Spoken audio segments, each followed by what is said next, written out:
বিভিন্ন বিভাগত নিযুক্তপ্ৰাপ্ত বা সিলেক্টেড হোৱা 123 জনৰ বিৰুদ্ধে অভিযোগ আছিলে। এতিয়া কালি তেওঁলোকক মতা হৈছিলে, সুন্দৰভাৱে আমি তেওঁলোকৰ বস্তুবিলাক নিৰীক্ষণ কৰিছিলোঁ আৰু নিৰীক্ষণ কৰাৰ পাছত আমি দেখা পালোঁ যে 98 জনে তেওঁলোকৰ লাগতিয়াল যিখিনি ডকুমেণ্টছ সেই ডকুমেণ্টছবিলাক তেওঁলোকে দিব নোৱাৰিলে। মাত্ৰ 25 জনেহে লাগতিয়াল যিবিলাক ডকুমেণ্টছ আছিলে সেইবিলাক দিব পাৰিলে। 53 কেণ্ডিডেট যিসকলে নিযুক্তি পাইছিলে সেইখিনি যেতিয়া আমি পৰ্যবেক্ষণ কৰিছিলোঁ তাত মাত্ৰ 4জনকে মানে আমি জেনুইন হিচাপে চিনাক্ত কৰিব পাৰিলোঁ আৰু বাদ বাকী 49টাই তেওঁলোকে উপযুক্ত তেওঁলোকৰ প্ৰমাণ পত্ৰবিলাক দিব নোৱাৰিল। চিলেক্ট হৈ আছিলে 70 জন আৰু তেওঁলোকৰ মাত্ৰ 21 জনেহে বৈধ ডকুমেণ্টছবিলাক ছাবমিট কৰিব পাৰিলে। বাদ বাকীসকলে তেওঁলোকে বৈধ কোনো চাৰ্টিফিকেট তেওঁলোকে বা ডকুমেণ্টছ আমাৰ ওচৰত ছাবমিট কৰিব নোৱাৰিলে। যিসকলৰ চাৰ্টিফিকেট কেঞ্চেল হ'ব, যিসকলক ৰিজেক্ট কৰা হ'ব, তেওঁলোকৰ বিৰুদ্ধে মাননীয় চিফ মিনিষ্টাৰেও কৈছে যে তেওঁলোকৰ বিৰুদ্ধে কঠোৰ ব্যৱস্থা লোৱা হ'ব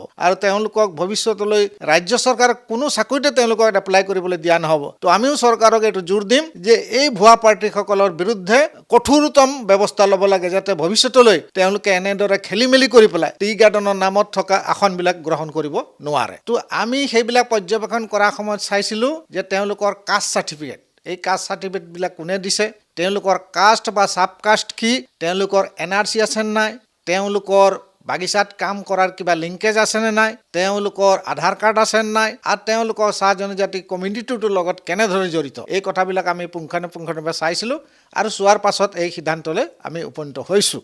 এইটো মেক্সিমাম ওলাইছে আপোনাৰ বৰাক উপত্যকা আমাৰ ব্ৰহ্মপুত্ৰ উপত্যকাতো আপোনাৰ ধুবুৰী চাইডে ওলাইছে। ধুবুৰী চাইডে আমি দেখিছোঁ যে বাগান আছিলে বুলি কৈছে, কিন্তু বাগান স্বাধীনতাৰ আগতে সেই বাগান উঠি গ'ল আৰু সেই পৰিচয়বিলাক লৈ তেওঁলোকে ক'ব বিচাৰিছে আজিও যে আগত বাগানত আমি বসবাস কৰিবৰ কাৰণে আহিছোঁ। বাগানত কাম কৰিলে চাহ জনগোষ্ঠী হৈ যাব নোৱাৰে। বাগানত কাম কৰি তেওঁ যিবিলাক কালচাৰ তেওঁলোকে ল'ব পৰা গুণটো থাকিব লাগিব। আমি দেখিছোঁ কিন্তু সেই গুণ তেওঁলোকৰ মাজত নাই। তেওঁলোকে বিহাৰী সম্প্ৰদায়, তেওঁলোকে মানে ভোজপুৰীবিলাকে বিহাৰী সম্প্ৰদায়ৰ যিবিলাক নীতি নিয়মটো সেইবিলাকে মানি চলি আছে, বেংগলীবিলাকে তেওঁলোকৰ নীতি নিয়ম মানি চলি আছে। গতিকে আমাৰ জনগোষ্ঠীয় আমাৰ যিবিলাক ৰীতি নীতি সেইবিলাকৰ লগত তেওঁলোকৰ কোনো ধৰণৰ মিল থকা আমি দেখা নাই। গতিকে মিল নথকাবিলাকক আমি কেতিয়াও নিজৰ সম্প্ৰদায় বুলি আমি ক'ব নোৱাৰোঁ।